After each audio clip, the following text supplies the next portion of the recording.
Hola, soy Quim Marqués y os voy a preparar unas cigaletas al ron quemado.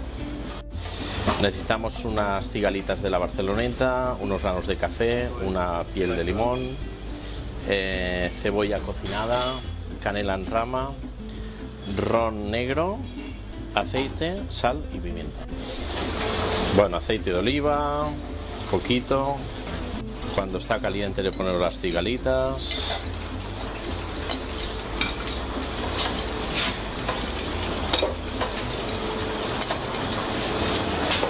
Un poquito de sal, un poquitín de pimienta. Pues dejamos cocinar 2 minutitos. No nos interesa que se cuezan mucho, pero sí que han de coger un poquito de color. Cuando ya tienen un poquito de color, le incorporamos la cebolla.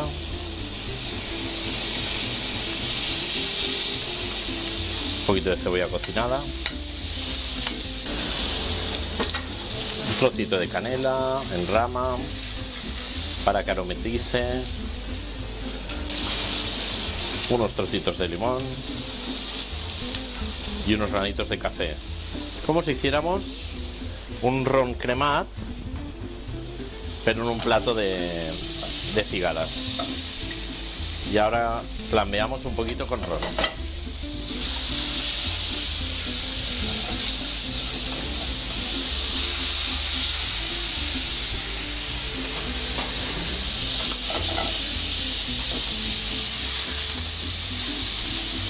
Y ya lo tenemos, muy poco cocinado.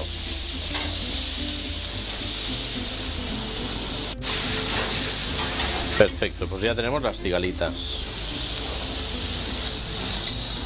Es un plato que nos sirve tanto de primero, como de segundo, como de entrante.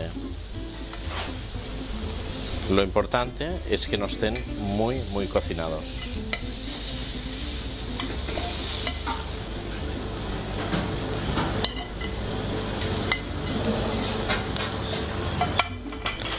Pues ya tenemos aquí las cigaletas al ron quemat.